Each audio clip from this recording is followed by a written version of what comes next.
লা ইলাহা ইল্লাল্লাহু মুহাম্মাদুর রাসূল সাল্লাল্লাহু আলাইহি ওয়াসাল্লাম। করতল যুব সমাজের উদ্যোগে বার্ষিক ওয়াজ মাহফিলের আজকের মাহফিলের প্রধান অতিথি শামসুল উলামা আল্লামা সাহেব কাবলা রহমাতুল্লাহ আলাইহি, সুযোগ্য সাহেবজাদা আল্লামা কমরুদ্দিন চৌধুরী সাহেবজাদা ফুলতুরি। আজকের মাহফিলের প্রধান বক্তা শুধু ঢাকার থেকে আগত, যার ওয়াজ শোনার জন্য আপনি আমি সবাই এসেছি। বাস্তবে হযরত মৌলানা মুফতি জহুরুল ইসলাম ফরিদী সাহেব খুব সুন্দর উনি বয়ান করে, আপনারা শুনবেন।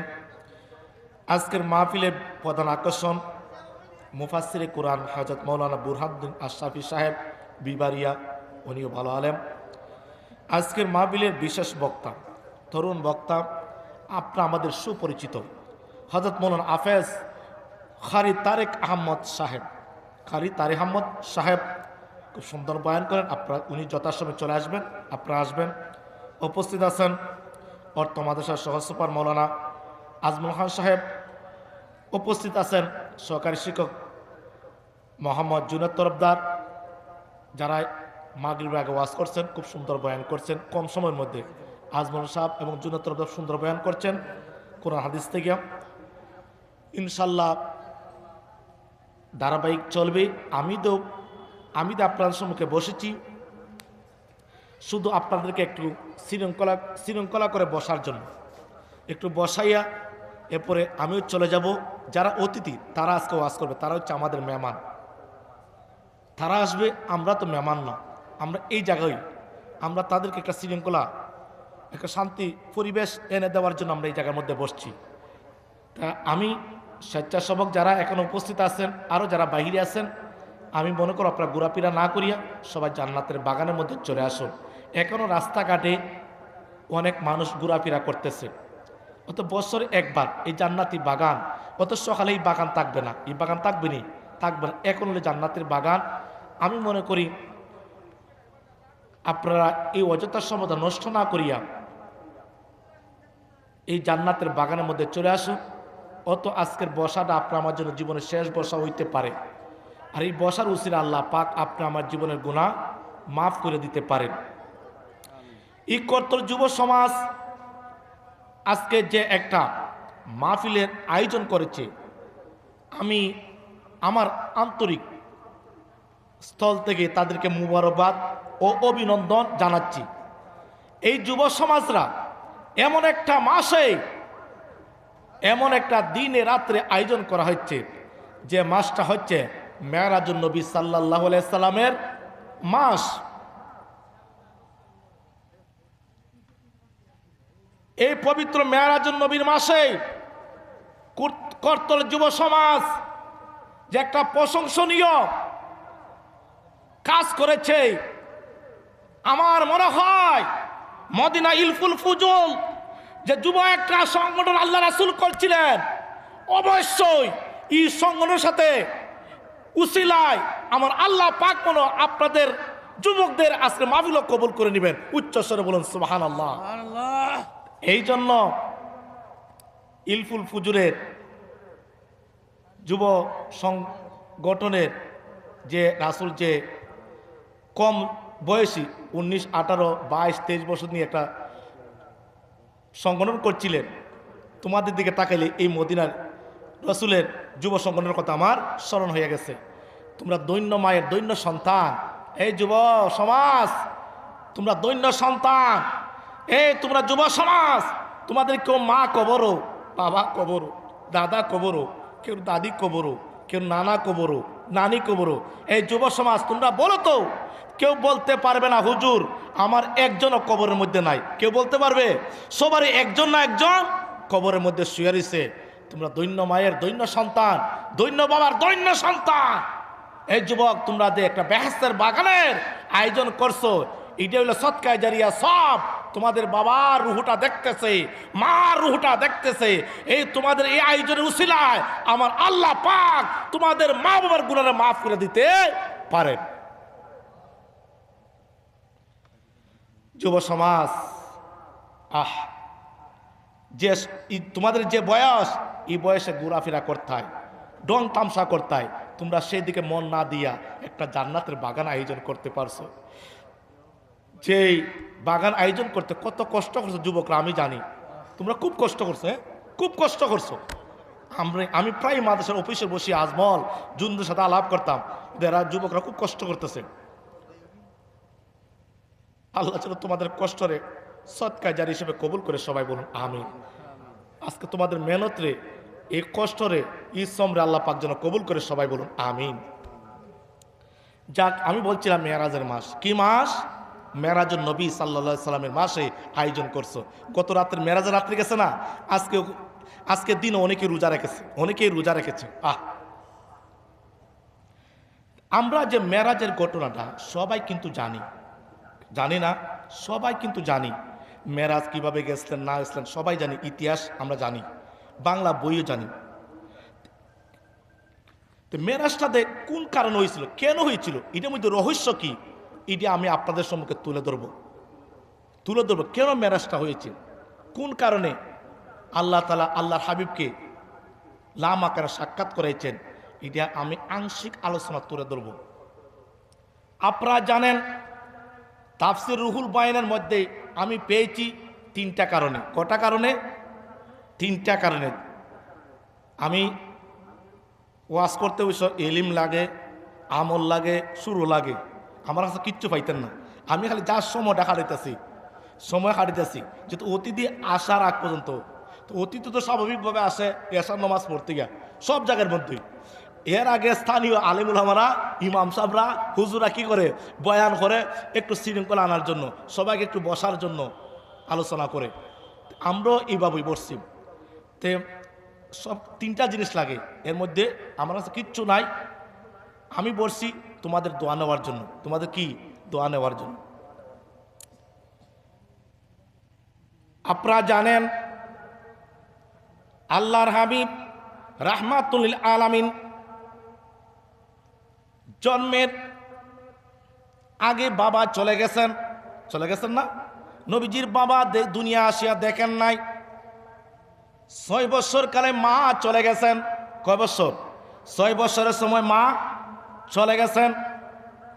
এই সময় আব্দুল মুতালিব, উনার দাদা, নবীজির দাদা আব্দুল মুতালিব লালন পালন করতেছে, দায়িত্বভার নিয়েছে। কিন্তু 8 বছর, নবীজির বয়স যখন 8 বছর, তখন দাদাও দুনিয়ার থেকে বিদায় নিয়েছে। গভীর মনোযোগ, মেরাজের মূল বিষয় বুঝতে হলে কেন হয়েছিল, এটা আমি এর আগ থেকে বলতেছি। আব্দুল মুতালিব, নবীজির দাদা আব্দুল মুতালিব ইন্তেকালে কিছুক্ষণ আগে আবু তালেবকে বলে গেলেন, এই আমার সন্তান আবু তালেব, আমার আদরের নাতি মুহাম্মদ সাল্লাল্লাহু আলাইহি সাল্লাম তোমার হাতে তুলে দিলাম রে। আমার তো আর সময় নাই, আমার গনি আসছে, আমি মনে হয় আর থাকবো না রে। কিন্তু আমার নাতি এমন একজন বিশ্ববরেণ্য আল্লাহর নবী হবে রে, ওর কাছে আমি অনেক কিছু মুজিজা দেখতে পেয়েছি রে। এ আবু তালেব, আমার সাথে তুই ওয়াদা কর, কোনোদিন আমার নাতিরে আঘাত দিবে না, কষ্ট দিবে না, যতদিন তুই বাঁচিয়া থাকবে। মদিনার কুরাইশরা যাতে আমার নাতির উপর আক্রমণ না করে রে, ই ওয়াদা কর। আব্দুল মুতালিব কাছে আবু তালেব ওয়াদা করেছে। কি করেছে? ওয়াদা করেছে। 8 বছর বয়সে যখন দাদা বিদায় নিয়েছে, আবু তালেব নবীজিকে লালন পালনের বান নিয়েছে। 8 বছর থেকে বান নিয়েছে। আবু তালেব নবীকে এত ভালোবাসত, এত মহব্বত করত। আবু তালেব থাকতেন মক্কার কুরাইশা নবীকে তুই বলা দূরের কথা, চোখ রাঙ্গাইয়ে তাকাইতে পারতো না। আবু তালেবের তো ভয় পাইতো, মক্কার কুরাইশা আমার নবীজির এত মায়া করছে, মহব্বত করছে, কিন্তু রে বাবারা, আমার ভাইয়েরা, আবু তালেবের মধ্যে কপালও না ইসলাম গ্রহণ করা। ইসলাম গ্রহণ করে না, সব কিছু নবীকে, সব দিকে নবীকে আদর করছে, যত্ন করছে, সেবা করছে, নবীকে আঘাত দিতে দিছে না, এত সুন্দর নবীকে ভালোবাসছে, সব কিছু দিছে। কিন্তু আবু তালেব ইসলাম গ্রহণ করে নাই। নবীজি একদিন বলতেছে, আবু তালেব আমার চাচা, ভাই 42 বছর আমাকে লালন পালন করেছ, মক্কার কুরাইশরা কোনোদিন সাহস পায় না, আমাকে আঘাত করত, আমাকে তুই পর্যন্ত বলে না, আপনাকে এত ভয় পায়, আপনি এত আমাকে মায়া করছেন, মহব্বত করছেন। ও আমার চাচা, আমার জন্য 42টা বছর কষ্ট করেছেন। চাচা আমার মনে চাই, চাচা আপনার সময়টা গুনি আসছে, একবার একটা কলমা পড়ে নাও, একবার কলমা পড়ে দাও, আমি নবীজি শান্তি পাবো। ও চাচা আমার নাম নিতে হবে না, একবার লা ইলাহা ইল্লাল্লাহ পড়েন, মুহাম্মদ রাসূলুল্লাহ বলা লাগবে না, অতটুকু বলেন, তারপর আমি আল্লাহর কাছে সুপারিশ করতে পারবো, আল্লাহর কাছে বলতে পারবো। চাচারে 42টা বছর আমার সেবা করেছো, আমাকে দেখাশোনা করছো, আমাকে কষ্ট দিতে দেও না, এত সুন্দর আমাকে দেখাশোনা করেছ, আমি খুব শান্তিতে ছিলাম। চাচা একবার পড়ো না, একবার কালমাটা পড়ে নাও। এই সময় কুরাইশের বাহিনীরা আবু জাহালকে খবর দিয়েছে যে আবু তালেব তো সময় গনিয়ে আসছে, মুহাম্মদ তো আবু তালেবের কাছ থেকে সরে নাই, কি যেন কানে কানে গোপনে গোপনে কি যেন বলতেছে। এই সময় আবু জাহেল খবর শুনিয়া হাসিয়া কিতাবের মধ্যে দেখছি মুহাম্মদ নবীজিকে ঠান মারে সরে দিয়েছে আবু তালেবের কাছ থেকে। তুই এই মুহূর্তের আগে কি বলো জানি। এই সময় আবু জাহেল বলতেছে, আবু তালেব রে, কুরাইশ বাহিনীরা, মক্কা কাফের বাহিনী তোকে ভালোবাসছে, আর তুই শেষ কালে মুহাম্মদের ধর্ম গ্রহণ করবে, এর থেকে নির্লজ্জা হইতে পারে না। আবু তালেব বলতেছে, আবু জাহেল, মুহাম্মদ সত্য, কোরআন সত্য, ইসলাম সত্য, কালমা সত্য, মুহাম্মদ সত্য নবী, এটা আমি আবু তালেবে জানি, কিন্তু আমার কপালের মধ্যে নাই। এই সময় বলতেছে, বাতিজা আমি জানি তোমার কলমা না পড়লে আমি জাহান্নামে যাইতে হবে, কিন্তু আমি জাহান্নামে যাইতে রাজি, কিন্তু আমার দলকে আমি লজ্জার মধ্যে ফালাইতে চাই না। আমি মরলে পরে আমারে মুনাফিক বলবে, আমারে বেঈমান বলবে, আমারে কাজ্জাব বলবে, আমাকে মিথ্যাবাদী বলবে, আমাকে ধোঁকাবাজি বলবে। আমি জানি তোমার কলমা না পড়লে জান্নাতে যাইতে পারবো না, জাহান্নামে জ্বলবো। তারপরও আমার নবীজি আবু তালেবকে বুঝাইতে পারেন নাই। এই সময় আবু তালেব দুনিয়ার থেকে বেঈমান অবস্থায়, কাফের অবস্থায় দুনিয়া থেকে কি করছে, বিদায় নিয়েছে। আমার নবীজি আল্লাহর হাবিব রাহমাতুল লিল আলামিন চোখের পানি ছেড়ে ছেড়ে কাঁদতে আরম্ভ করলেন। এই জন্য কাঁদতেছেন যে আমার আপন চাচা আমি কি বুঝাইতে পারলাম না, চাচা আমি যে সত্য সেটাও মানে, কোরআন সত্য সেটাও মানে, ইসলাম সত্য সেটাও মানে, আমি নবী সত্য সেটাও মানে, সব কিছু বিশ্বাস করে, কিন্তু আমার চাচাকে আমি কালমা পড়াইতে পারলাম না। নবীজি এই দুঃখ কেঁদে কেঁদে ঘরের মধ্যে চলে আসছেন। হাসিয়া মা খাদিজা বলতেছে, ইয়া রাসূলুল্লাহ আপনি কেন কাঁদতেছেন? নবীজি বললেন, খাদিজা রে, আমার বাহির অভিভাবক ছিল আবু তালেব, আমার বাহির অভিভাবক ছিল আবু তালেব। তুমি জানো আমার মক্কার কুরাইশ আমাকে সাহস পায় নাই, আজকে তো আমার চাচা দুনিয়ার থেকে বিদায় নিয়েছে, আমার চাচা দুনিয়ার থেকে বিদায় নিয়েছে খাদিজা রে, কিন্তু আমার চাচা আমার জন্য যা করেছে আমি তা করতে পারি নাই, আমি চাচাকে বুঝাইতে পারলাম না, কালমা পড়াইতে পারলাম না। এই সময় নবীজি কাঁদেন, মা খাদিজা সান্ত্বনা দিয়েছে। নবীজি একটু শান্ত হওয়ার পরে খাদিজা বলতেছে, ইয়া রাসূলুল্লাহ নবী গো, আমিও মনে হয় আর বেশি দিন থাকবো না। আমি কিতাবের মধ্যে দেখেছি রে বাবারা, আবু তালেবের ইন্তেকালের 5 দিন পরে মা খাদিজাও দুনিয়ার থেকে বিদায় নিয়ে আসে। এখন বুঝেন আমার নবীজি কত শোকাবিগত হয়েছিলেন। হ্যাঁ, একদিকে ঘরের বাহিরের অভিভাবক আবু তালেব নাই, এখন নবীজি একটা ভয় পাইতেছেন, আমার শক্তি, আমার ডাইনাত, আমার চাচা আবু তালেব নাই, এখন তো আমি সুন্দর ইসলাম প্রচার করতে পারবো না, আমার কাফেররা মুশরিকরা আমাকে আঘাত করবে, অত্যাচার করবে, জুলুম করবে, নির্যাতন করবে, আর মুশরিকরা আমাকে ভয় পাবে না, একমাত্র আমার চাচার কারণে আমাকে তারা সাহস করে আঘাত করতো। একদিকে বাহিরের অভিভাবক আবু তালেব শেষ, ঘরের অভিভাবক খাদিজা ছিল, খাদিজাও শেষ।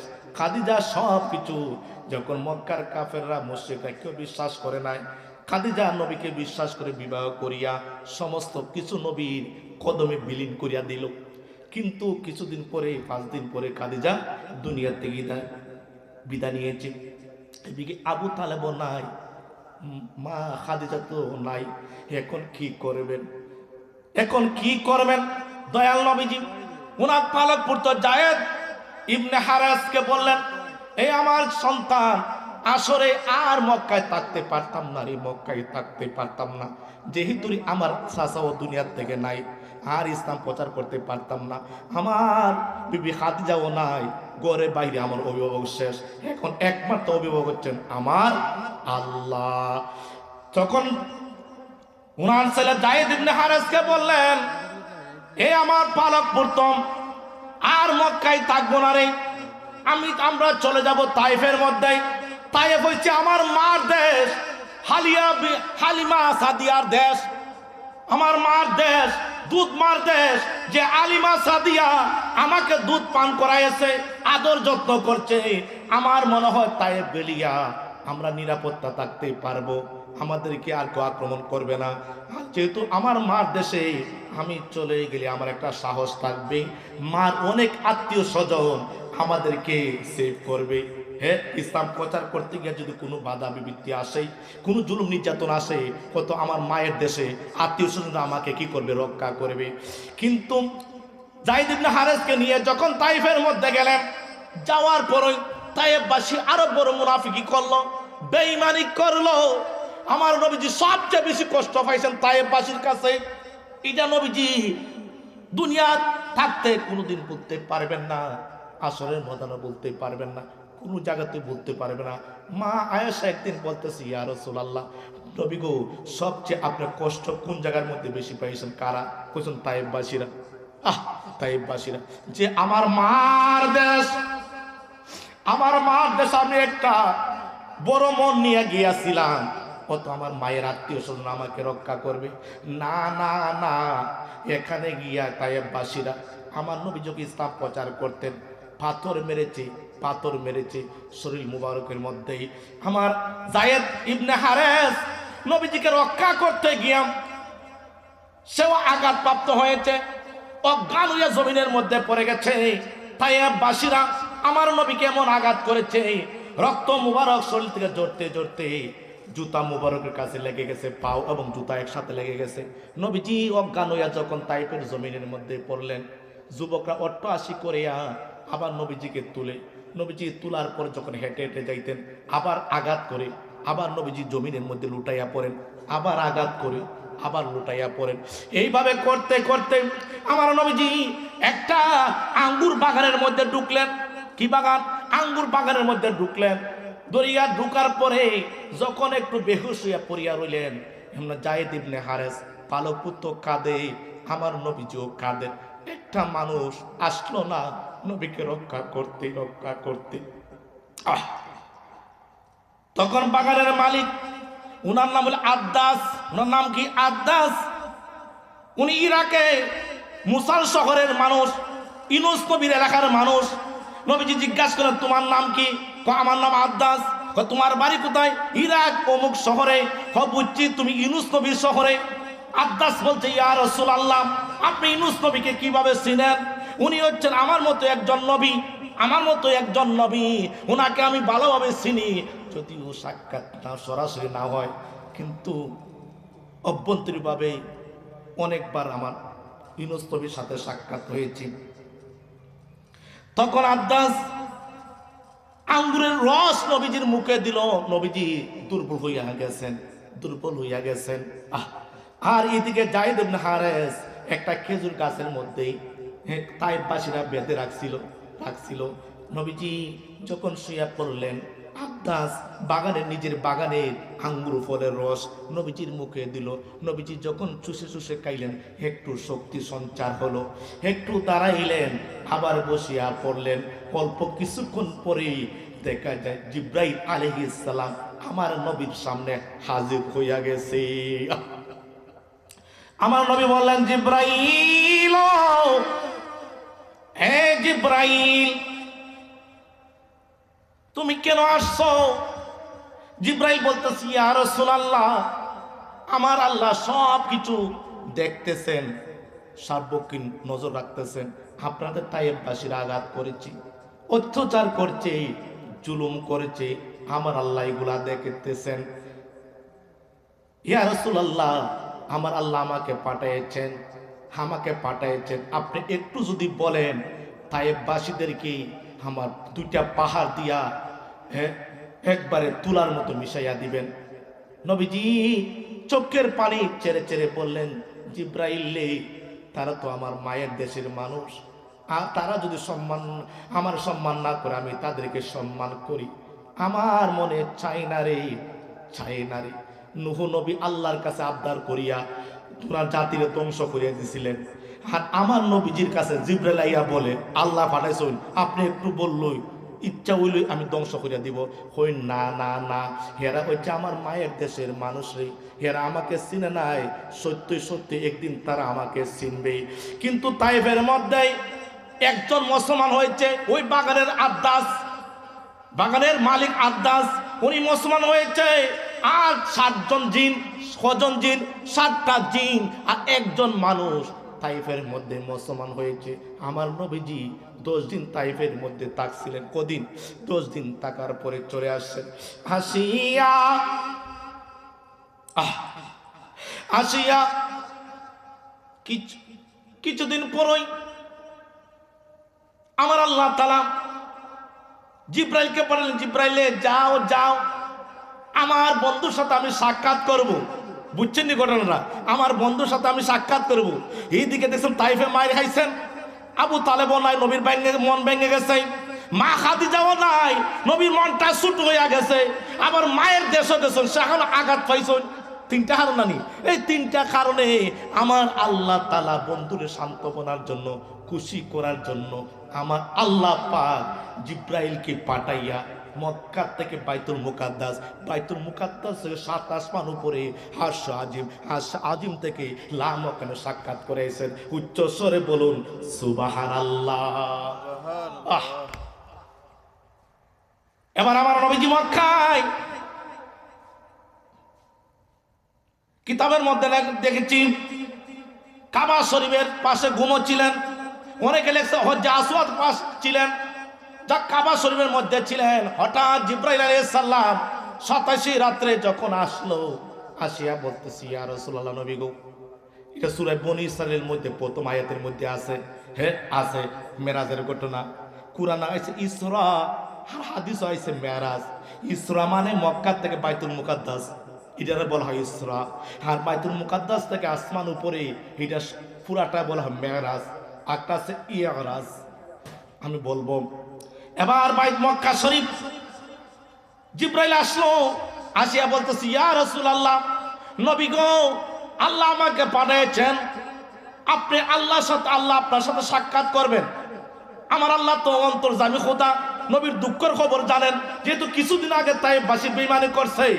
হ্যাঁ, আবার খাদিজাও চলে গেছে, আবু তালেবও চলে গেছে, মক্কা মানুষও তাকে হিংসা করে, মক্কা মানুষ অত্যাচার করে, মায়ের দেশে অত্যাচার করছে, পাথর আঘাত এমন আঘাত করেছে রে। আয়েশার একদিন গোসল, নবীকে গোসল করাইতো, পানিটা যখন ডালার পরে দেখা যায় নবীজি পিঠ মুবারকের মধ্যে গর্ত মানে ভিতরে ঢুকিয়ে গেছে। আমার নবীজি বললেন, আয়েশা বলতেছি, ইয়া রাসূলুল্লাহ, নবী গো, এই পিঠে এত কত বিক্ষত কেন, আঘাত কেন? আমার নবীজি কাঁদতে আরম্ভ করলেন। আয়েশা রে আর স্মরণ করিও করাইস তারে থায়ে বাসিরা পাথর দিয়ে মারছিল রে, এই পাথর আঘাত আমার পিঠ মুবারকের মধ্যে। আমার নবী বললেন আয়েশা আবার যদি তোমার ইচ্ছা গোসল করাইতে কোনোদিন আমার গেঞ্জিটা শরীর দিয়ে খুলবে না রে, খুলবে না, আমি জানি তুমি সহ্য করতে পারবে না, পারবে না। একদিন আমার নবীজিকে যখন গোসল করাইতো একটা চকির মধ্যে বসলেন আর পিঠের মধ্যে আঘাত দেখে আয়েশা কাঁদতেছে আর পানি ঢালতেছে। হঠাৎ আয়েশার আঙ্গুলটা আমার নবীর চকির নিচে চলে গেছে। কে নিচে? চকির নিচে, যে গোসলতে করতেছে চকির নিচে চলে গেছে। আয়েশা নবীজি নিচে মাথা মোবারকটা নিচ দিয়া বসিয়া রয়েছেন। এই সময় আয়েশা পানি যখন ডালে নবীজি চোখ মুবারক দিয়া দেখতেছেন পানির সাথে রক্ত যায়। কি যায়? রক্ত যায়। আয়েশা রে, আয়েশা গো, আমার পানি তুমি গোসল করাইতেছ কি রক্ত? আয়েশা বলতেছি ইয়া রাসূলুল্লাহ কিছু না। ও না, বলো না রক্ত কেন যায়? ইয়া রাসূলুল্লাহ আপনি যে কাঠের মধ্যে বইছেন এই কাঠের নিচে আমার একটা আঙ্গুল পড়ে গেছে, আঙ্গুলটা শেষিয়া রক্ত বাড়িতেছে। আমার নবীজি লাফ দিয়ে উঠিয়া বলেন আয়েশা যখন নিচে পড়ছে তুমি কেন বললা? ইয়া রাসূলুল্লাহ আপনার যে পিঠের আঘাত, এই পিঠের আঘাতের দিকে তাকাইয়া আমি এই দিকে ভুলে গেছি আর বলতে পারিলে। এমন অবস্থা আমার নবীজিকে করেছে তায়ের বাসীরা রে, এত কষ্ট দিয়েছে মার দেশের মানুষেরা। যাক, এবার আমার নবী মক্কায় যখন আসলেন, মক্কা থেকে যখন মেরাজ হইতো নবীকে সান্ত্বনা দেওয়ার জন্য জিব্রাইল আসিয়া বুরাক নিয়ে আসলো। কি নিয়ে আসলো? বুরাক নিয়ে আসলো। আসিয়া বলতেছি ইয়া রাসূলুল্লাহ জান্নাতি পোশাক, জান্নাতের 3টা রঙের পোশাক আনছিল। আমার কোনো কিতাব লেখছে সাদা রং পোশাক, আবার কোনো কিতাবে রয়েছে কালা রঙের পোশাক। সাদা রঙের পোশাক বেশি এসেছে। আমার নবীজি জমজমের পানি দ্বারা গোসল করাইলেন, ফেরেশতারা সিনা সাক করাইলেন, অপারেশন করাইলেন, ভিতরে সব কিছু দৌড়লেন, দৌত করলেন। 4 বার নবীজি সিনা সাক হয়েছে। কবার? 4 বার সিনা সাক হয়েছে। হে আমার যুবকরা রে, অপারেশন কই থেকে আইছে দেখো। ওই নবীজি দে মেরাজের রাত্রে নবীর দে জিব্রাইল ফেরেশতারা অপারেশন করিয়া ভিতর দৌড়তে ছিল। এখান থেকে অপারেশনটা সৃষ্টি হয়েছে। গবেষণা করিয়া ডাক্তার বৈজ্ঞানিকরা বাহির করছে কিভাবে কাটতে হয় ভিতর, কিভাবে অপারেশন করতে হয়। এটা নবীজি সিনা সাক থেকে এটা বাহির হয়েছে। এদিকে আমি যাইতেছি না। এবার গোসল করাইয়া সুন্দর পোশাক পরাইল। বুরাক আসলো, বুরাকের পিঠে আরোহণ করবে। বুরাক নড়াচড়া করতেছে। বুরাক জিব্রাইল বলতেছে বুরাক রে তুই নড়াচড়া করিস না, তোর তো ভাগ্য ভালো, আজ তোরকে সরাইয়া আমার নবীজি সিদ্ধাতুল সপ্তম আকাশ সিদ্ধাতুল মুনতাহা যাইবেন। বুরাক বলে জিব্রাইল আপনি বেয়াদবি মাফ করেন, উনি যে নবী তো আমি চিনি, আমি বেয়াদবি করতেছি না। আমার মনের খবরটা আমার নবীজি অবশ্যই বুঝতে পারতেছেন। কি বলো? নবীজি বললেন যে বুরাক তুমি বলো কি? ইয়া রাসূলুল্লাহ আমাকে পিঠে সোয়ারুই আপনি যাইবেন, যাওয়ার পরে তো আমি আর যাইতে পারবো না। আপনি যেখানেও যাইবেন সেখানে আমি যাইতে পারবো না, আমার তো একটা সীমাবদ্ধতা আছে। তখন তো আপনি আমাকে ছেড়ে আপনি চলে যাবেন আর আমি একা একা খালি পিঠে আসবো, আমি তা মানবো না। ইয়া রাসূলুল্লাহ নবী গো, বাচ্চার মতো কাঁদতে আরম্ভ করলো বুরাক। আপনার কাছে একটা আবদার, হাসরের ময়দানে আমাকে সোয়ার করাইয়া আমার পিঠে সোয়ার হইয়া আপনার উম্মতের সুপারিশ করবেন, এটা আপনার কাছে আমি চাই। আমার নবীজি বুরাক কাঁদে, নবীও কাঁদে। নবী কেমনে কাঁদে? যে একটা পশু হইয়া আমার মহব্বতে কাঁদতেছে, আর আমার উম্মত যদি থাকতো রে জানটা দিয়া দিত, জানটা দিয়া দিত। একটা পশু আমাকে মায়া মহব্বত করিয়া ছাড়তো সানারে, আর আমার উম্মতরা যদি এখন আমাকে পাইতো, হ্যাঁ আমাকে আর জীবনও ছাড়তো না। আমার নবীজি বললেন বুরাক যা যা, আমি ওয়াদা করলাম রে হাসরের ময়দানে আমি তোমার উপরে সওয়ার হইয়া আমার গুনাহগার উম্মতরে আমি সুপারিশ করব। উচ্চ স্বরে বলুন সুবহানাল্লাহ। এবার নবীজি মক্কা থেকে রওনা হলেন। অনেক লম্বা ঘটনা, সময় যেহেতু সংক্ষেপ আমি এর ভিতরে শেষ করতে হবে। আমি দৌড়তে চাইতেছি। এবার মক্কা থেকে বাইতুল মুকাদ্দাস গেলেন, এর ভিতরে ঈসা নবীর জন্মস্থান হইল, দেখা হইলো, এখানে নামাজ পড়ছেন। আমার মুসা নবী যে গাছের নিচে দাঁড়াইয়া আল্লাহর সাথে কালাম করেছে, কথা বলেছে, সেখানে নামাজ পড়েছেন 2 রাকাত। বোঝা যায় ভালো জায়গাত গেলে 2 রাকাত নফল নামাজ পড়া আমার নবীর সুন্নত। এই জন্য আমরা ওলি আল্লাহর দরবারও গেলে আগে 2 রাকাত নফল নামাজ পড়বেন। কেন পড়বেন? শুকরিয়া আদায় করবেন, আল্লাহ পাক একটা ভালো একটা স্থানে আমাকে আনতে পারছেন। 2 রাকাত কোন জায়গায় যাইতে হইলে গড়তে বাহিরে নফল নামাজ পড়বেন, হ্যাঁ পড়বেন। এটা নবীজির সুন্নত। নবীজি ঈসা নবী জন্মস্থানে নামাজ পড়ছেন, মুসা নবী যে গাছের নিচে দাঁড়ায় এখানে নামাজ পড়েছেন। এইভাবে করতে করতে বাইতুল মুকাদ্দাসের মধ্যে চলে গেলেন, গিয়া দেখতেছেন বাইতুল মুকাদ্দাসের মধ্যে সমস্ত 1,26,000, 2,24,000, 3,34,000 নবীরা উপস্থিত। সুবহানাল্লাহ বলেন না? এত সমস্ত নবীরা উপস্থিত আমার নবীর পিছনে নামাজ পড়ার জন্য। নবী বলতেন, জিব্রাইল রে, বাইতুল মুকাদ্দাস তো সব ভরে গেছে রে, আমি কোথায় দাঁড়াইতাম? জিব্রাইল বলতেছি, ইয়া রাসূলুল্লাহ, নবী গো, আপনার যে জায়গা, এই জায়গাটা খালি, এই জায়গার মধ্যে আর কেউ দাঁড়ানোর ক্ষমতা নাই। এখন বলতে পারেন সমস্ত নবীরা তো তখন দুনিয়ার থেকে চলে গেছেন, 60 জন নবী জীবিত, এখনো জীবিত। জীবিত কিনা? ইদ্রিস নবী কোথায় আছে? বেহেশতে জীবিত। ঈসা নবী দ্বিতীয় আসমানের মধ্যে, হযরত খিজির আলাইহিস সালাম পানির মধ্যে। এই যুবকরা এই জন্য পানির মধ্যে পেশাব করে নরে। হযরত ইলিয়াস সালাম মাটির দায়িত্ব, স্থল বাগের দায়িত্ব। 4 জন বাদে সবাই তো ইন্তেকাল করেছে, কিন্তু আমার আল্লাহ পাক আল্লাহর নবীদের এত পাওয়ার দিয়েছেন, আল্লাহ ইন্তেকালের পরও তারা জীবিত, যে কোনো রুহানি ভাবে তারা হাজির হইতে পারে। নবী তো বাদ ওলি আল্লাহর পারে না নি? ওলি আল্লাহর পারে। আমি এদিকে যাইতেছি না, এবার নবীজি জিব্রাইল বলতেছি, ইয়া রাসূলুল্লাহ, আপনার জায়গার সামনে নবীজি ইমামতির জায়গা দাঁড়াইলেন, এই জন্য আমার নবীকে ইমামুল মুরসালিন বলা হয়। ইমামুল মুরসালিন তখন যখন সমস্ত নবীরা আমার নবীর পেছনে নামাজ পড়েছে, সেদিন থেকে আমার নবী হলেন ইমামুল মুরসালিন, সমস্ত নবীদের ইমাম, সমস্ত নবীদের নেতা। এবার বাইতুল মুকাদ্দাস থেকে রওনা হলেন প্রথম আসমানের মধ্যে। প্রথম আসমানের মধ্যে আমাদের আদি পিতা হযরত আদম আলাইহিস সালাম, আমাদের আদি পিতা আদম আলাইহিস সালাম। আদম আলাইহিস, আমি তাড়াতাড়ি একটু শেষ করতেছি যেহেতু সময় সংক্ষেপ, আর বেশি সময় বাকি নয়, এসার সময় চলে আসতেছে। আবার প্রথম আসমানে হযরত আদম আলাইহিস সালাম সাথে দেখা হয়েছে। আদম নবীকে সালাম দিলেন, আসসালামু আলাইকুম ইয়া আবি আদম আলাইহিস সালাম, ওহে আমার বাবা আদম, আপনাকে আমি সালাম দিয়েছি। আদম নবী আমার নবীর সাথে সালাম উত্তর দিয়েছেন। অনেক কিছু আলোচনা হয়েছে, যাইতেছি না আমি। এরপরে দ্বিতীয় আসমানও গেলেন। দ্বিতীয় আসমানে গিয়া ঈসা নবী এখনো জীবিত আছে। ঈসা নবী ইয়াহিয়া নবীর সাথে সাক্ষাৎ হয়েছে। এরা হইল 2 জন খালাতো ভাই। এরা হইল 2 জন কি? ঈসা নবী, ইয়াহিয়া নবী, 2 জন খালাতো ভাই।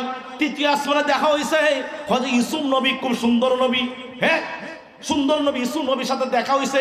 চতুর্থ আসমানে ইদ্রিস নবীর সাথে দেখা হয়েছে। পঞ্চম আসমানে হযরত হারুন নবীর সাথে দেখা হয়েছে। ষষ্ঠ আকাশে হযরত মুসা নবীর সাথে সাক্ষাৎ হয়েছে। কোন নবীর সাথে?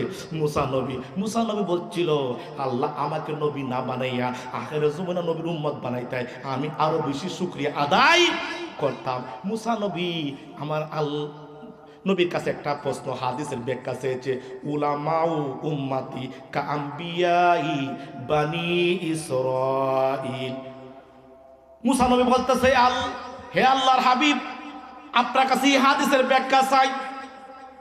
আপনি বলছেন যে আপনার উম্মতের মধ্যে কিছু আলেম, কিছু মানুষ হবে বনি ইসরাঈলের নবীগণের মতো। কার মতো?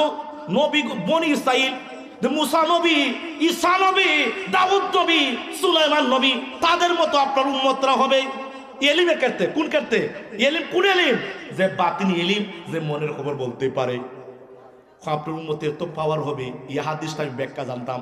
হ্যাঁ, যে কিভাবে এত মনের খবর বলতে পারবে? হ্যাঁ, আমরা বনি ইসরাঈলের অনেক নবীরাও বলতে পারি না, কিন্তু আপনার উম্মতের এত পাওয়ার। আমি একটু হাদিসের ব্যাখ্যা জানতাম, এটা বাস্তব একটা প্রমাণ দেখতাম। এই সময় আমার আল্লাহর হাবিব রাহমাতুল লিল আলামিন, বিশ্বের মুসলিম দার্শনিক হুজ্জাতুল ইমাম গাজ্জালি রাহমাতুল্লাহ আলাইহি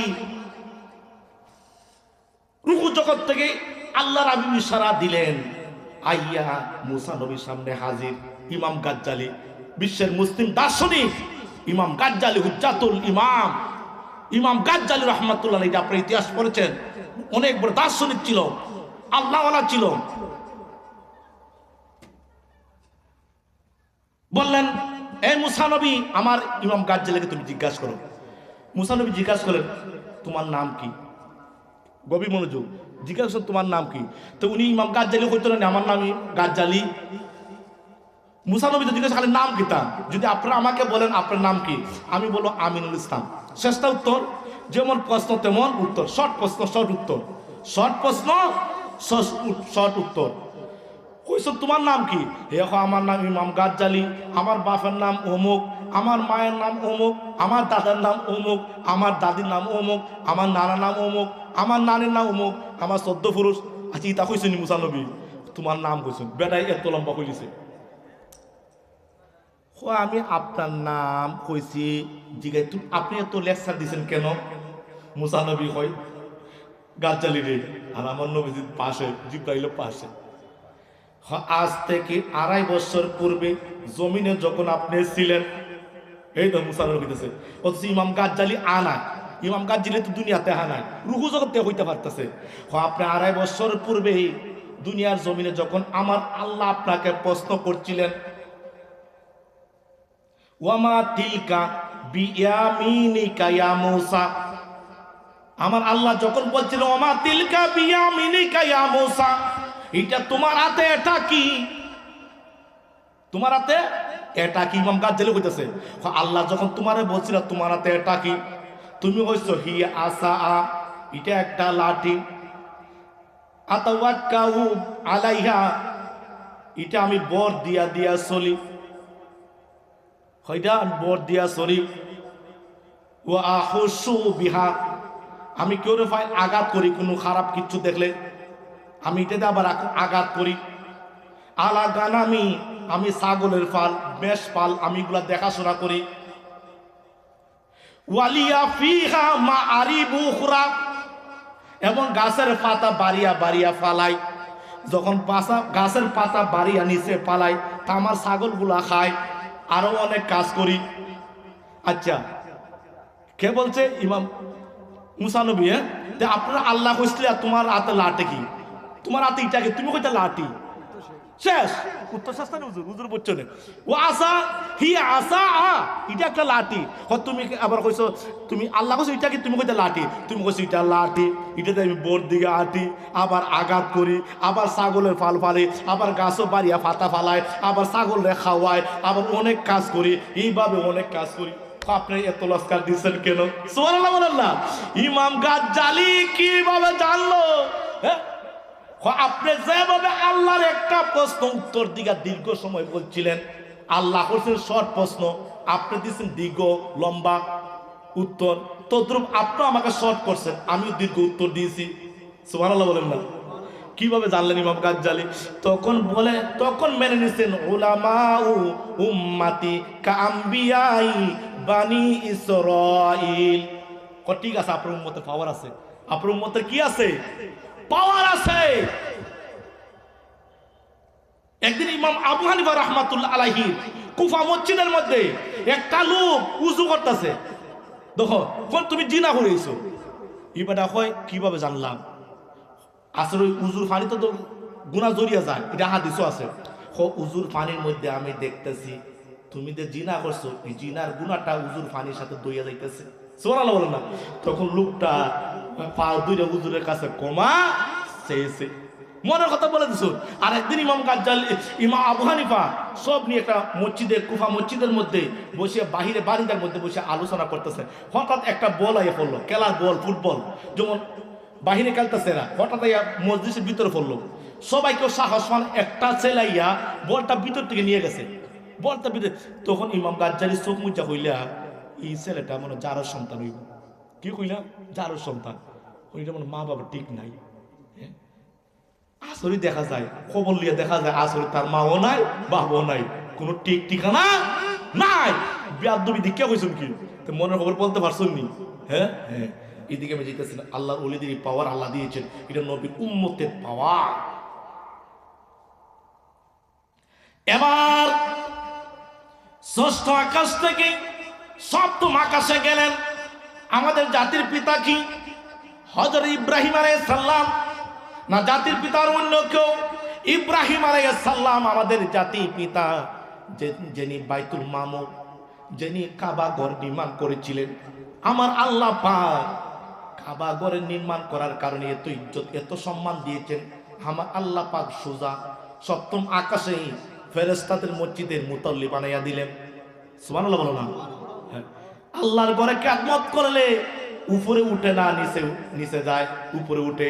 আল্লাহর যে কোনো আল্লাহর ঘরে যদি আপনার সঠিকভাবে দায়িত্ব পালন করতে পারেন, আল্লাহর ঘরে দেখাশোনা করতে পারেন, আল্লাহ করে মায়া মহব্বত করেন, আল্লাহ করে সেবা যত্ন করেন নেই, তাহলে আপনি উপরে উঠে যাবেন। যেভাবে ইব্রাহিম আলাইহিস সালাম হ্যাঁ কাবাঘর নির্মাণ করার পরে কাবাঘরে দেখাশোনা করার কারণে আমার আল্লাহ পাক সোজা কাবাঘরের উপরে সপ্তম আকাশে ফেরেশতাদের মসজিদ বাইতুল মামুরের মুতাল্লি বানাইয়া দিলেন। উচ্চ স্বরে বলুন সুবহানাল্লাহ। এবার বাইতুল মামুরের গিয়া দেখতেছেন ইব্রাহিম আলাইহিস সালাম নামাজ পড়তেছেন। আমার নবীজি জিব্রাইল বলেন, জিব্রাইল উনি কে? আপনার জাতির পিতা ইব্রাহিম। ইব্রাহিম আলাইহিস সালাম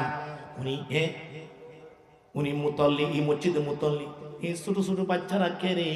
হ্যাঁ, এরা তো নামাজ পড়তেছে। ইব্রাহিমের আব্বা ভাটাকতেছে। হুজুর, এরা হলো ওই বাচ্চারা যারা মায়ের গর্ভে থাকা অবস্থায় মারা যায়, বাবাকে দেখতে পানা, যারা দুনিয়া আসার পরে মারা যায়। কেউ একদিন পরে, কেউ 5 দিন পরে, কেউ 7 দিন পরে, যেসব বাচ্চারা দুনিয়ার থেকে চলে যায়, আমার আল্লাহ পাক এরা তো মাসুম নিষ্পাপ নির্দোষ, এই বাচ্চারা তো জান্নাতি। এই বাচ্চাদের রুহুটারে আমার আল্লাহ পাক সপ্তম আকাশে উঠাইয়া ইব্রাহিম সালামের আন্ডারে দিয়া দেন। আর ইব্রাহিমকে তার আব্বা আব্বা করে, আর ইব্রাহিম আলাইহিস সালাম এদেরকে দেখাশোনা করিয়া এদেরকে জামাত সহকারে নামাজ আদায় শিক্ষা দেন। উচ্চ স্বরে বলুন সুবহানাল্লাহ।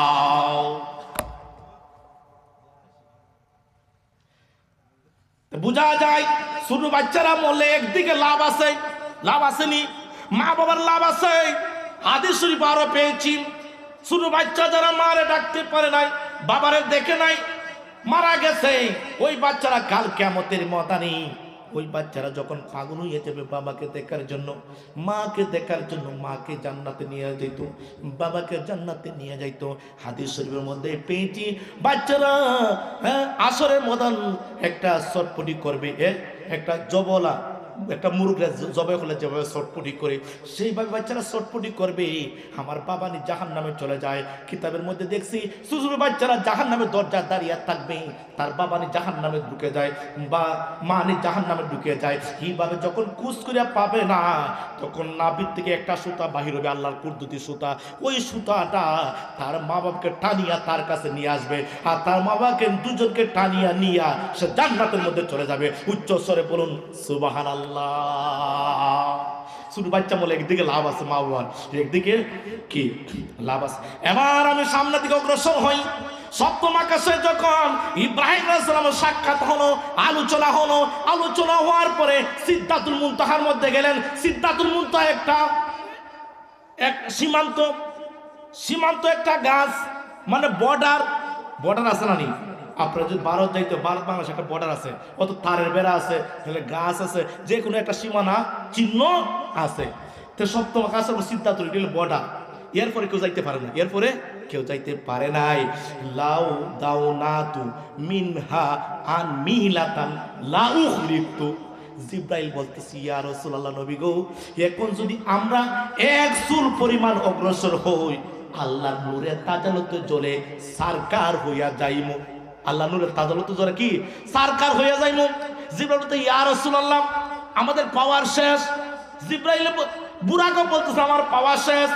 ইসরাফিলও বলতেছে সমস্ত ফেরেশতা, সমস্ত মাখলুকের ক্ষমতা যেখানে শেষ, সেখান থেকে আমার দয়াল নবীর ক্ষমতা শুরু। এই জন্য নবী হচ্ছেন শ্রেষ্ঠ নবী, সবার উপরে নবী।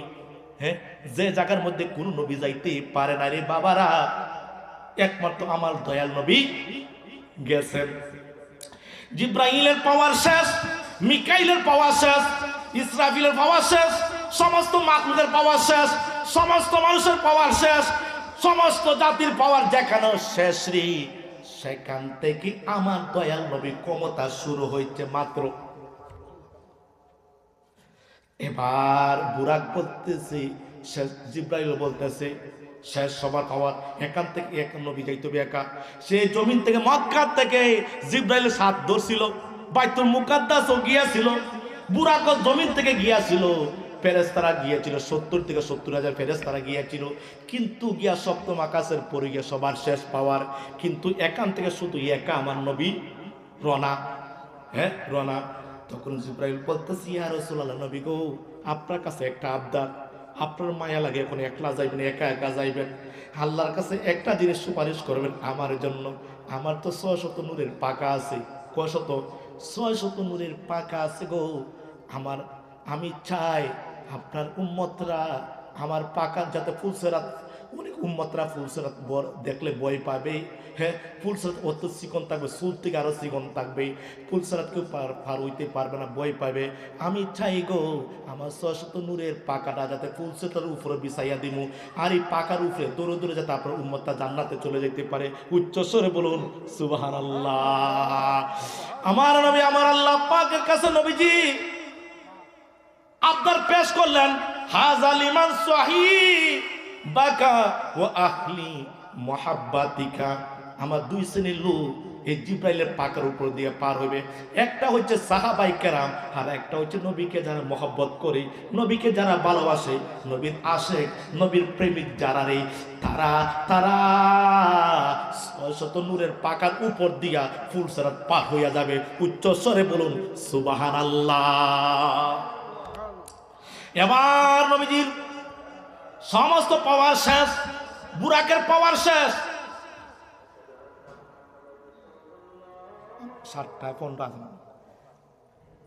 এবার পাওয়ার শেষ। তখন আল্লাহর পক্ষ থেকে রফরফ বাহন একটা আসছিল, রফরফ বাহন আসিয়া আমার নবীজিকে আরশে আযমে নিয়ে গেল।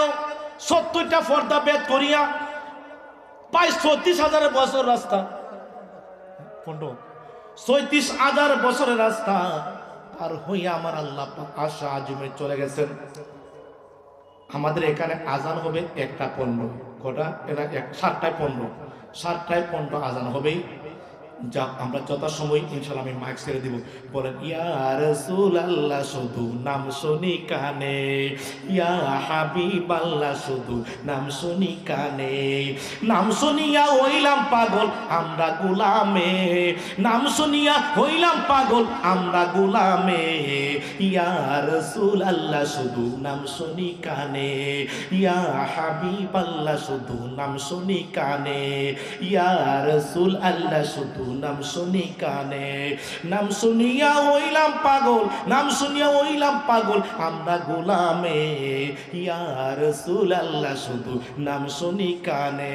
জানি তুমি সুন্দরতী, কুরআনে হয় নূরের জ্যোতি, জানি তুমি সুন্দরতী, কুরআনে কয় নূরের জ্যোতি, জ্বালায়া এশকের বাতি, জ্বালায়া এশকের বাতি রইলাই গোপনে, শুধু নাম শুনি কানে তাদের দড়িকে মনে।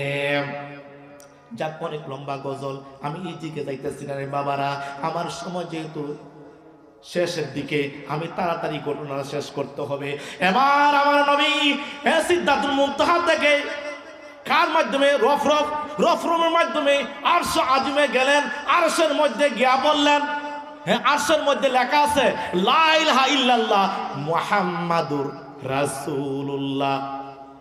আমার নবীজি বললেন, আরশে আমি তো দুনিয়ার জন্য, সমস্ত জাহানের জন্য রহমত, তোমার জন্য কিরম রহমত? ওমা সাবাকাত রাহমাতি আলা গাদাবি, হুজুর আপনি আমার জন্য বিরাট রহমত। কিভাবে রহমত? আরশের মধ্যে যখন আল্লাহ পাক লা ইলাহা ইল্লাল্লাহ জামালি অংশ লিখিয়া দিলেন, জালালি অংশ লিখিয়া দিলেন। তখন আমার আরশ একটা কম্পন সৃষ্টি হইয়া গেল। লা ইলাহা ইল্লাল্লাহ আমি যখন লিখিয়া দিলেন, আমি আরশ একটা কম্পন সৃষ্টি হয়ে গেল, একটা ভয় সৃষ্টি হইয়া গেল। যখন জামালি অংশ আপনার নামটা সাথে সাথে মুহাম্মাদুর রাসূলুল্লাহ লিখিয়া দিলেন, তখন আমার কম্পন ভয়টা বন্ধ হইয়া গেল। ইয়া রাসূলুল্লাহ, আমি আরশের জন্য আপনি হচ্ছেন বড় রহমত। উচ্চ স্বরে বলুন সুবহানাল্লাহ। এবার আরশ আজিম থেকে লামাকানের উদ্দেশ্য রওনা। লামাকান আমার আল্লাহর বাড়ি, লামাকানের উদ্দেশ্য রওনা। নবীজির পায়ের নিচে সূর্য, চন্দ্র, আসমান, জমিন, তারকা, সমস্ত মাখলুক আমার নবীজির কদমে, আর আমার নবী হচ্ছেন সবার উপরে। সুবহানাল্লাহ। সবার উপরে আমার আল্লাহ পাক। হ্যাঁ, নবীর আল্লাহ কাছে গিয়া পাই 90,000 কালাম কথা বলে। অনেক ঘটনা হয়েছে, সবাই জানেন, অনেক। হ্যাঁ, সালাম বিনিময়, এটা অনেক কিছু হয়েছে, আমি সময় দিকে। হ্যাঁ, এর ভিতরে 90,000 কালাম কথা বলিয়া আসিয়া দেখেন মক্কায় এখনো বিছনা গরম। সুবহানাল্লাহ বলো না? হ্যাঁ, আসিয়া দেখেন বিছনা গরম। সকালবেলায় আবু বকর বলতেছেন, আবু বকর রে, আমার গত রাত্রে আমি মেরাজ করেছি, আল্লাহর সাথে সাক্ষাৎ করেছি।